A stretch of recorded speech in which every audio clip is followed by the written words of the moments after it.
entre la tradition du village et la croyance en Dieu, je peux peut-être vous surprendre en vous disant que la Bible, quand elle a été écrite, même elle a été écrite pour un peuple qui était rempli de traditions. Le peuple juif, il avait tellement de traditions. Ce n'est pas tout ce qui est tradition qui est péché devant Dieu.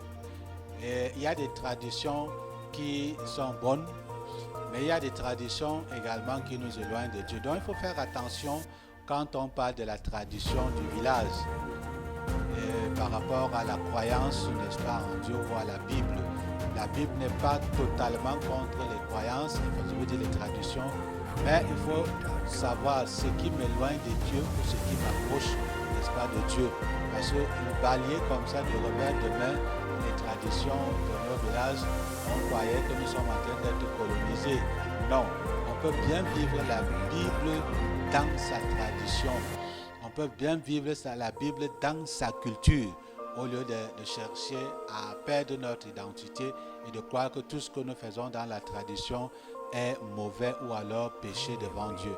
Donc, il n'y a pas, comment dire ça, il n'y a pas une différence, on ne devrait pas faire, mais on devait, à la lumière de la parole de Dieu, savoir ce qui est bien dans la tradition et ce qui est mauvais également.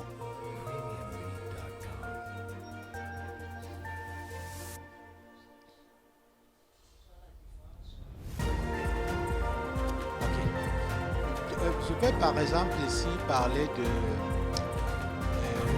la guérison par les herbes, par exemple.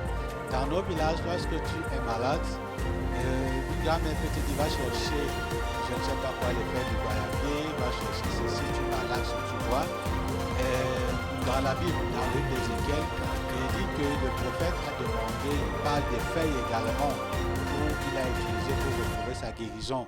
Mais tu vas trouver certains extrémistes, ils vont te dire que non, tu ne devais pas utiliser les plantes parce que derrière ces plantes, il y a la puissance ou il y a quoi que ce soit qui se cache derrière. Non, tu peux prendre, n'est-ce pas, tes herbes ou tes écorces, tu les bois, la Bible ne t'empêche pas de le faire.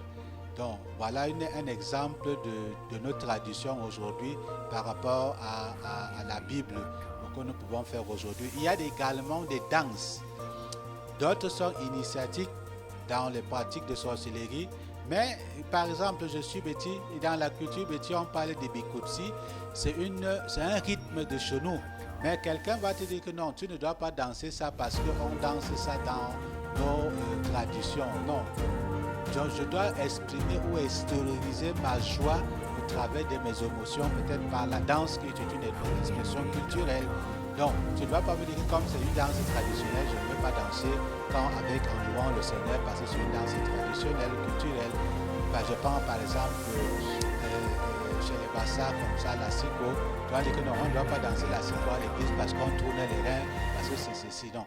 Il y a tellement d'exemples qu'on peut prendre par rapport à nos traditions. Je veux même aller plus loin au niveau de l'habillement. Au niveau de l'habillement, il y a l'habillement dans nos cultures. Chez nous, on portait le boma à l'époque. Dans d'autres tribus, on porte le sandia, on porte le kaba, ainsi de suite. C'est des expressions culturelles que la Bible ne condamne pas. Mais tu vas trouver ceux qui sont extrémistes, ils pensent qu'ils sont trop spirituels, ils vont te juger que non.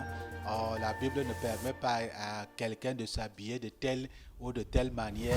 C'est l'expression de la sorcellerie. Je vais aller à l'ouest, comme par exemple, tu vas trouver, ils ont une tenue traditionnelle là-bas à la chefferie. Quand un enfant de Dieu va aborder ça, on va dire que non, il est encore dans les traditions, il a encore ceci, il faut faire la part des choses.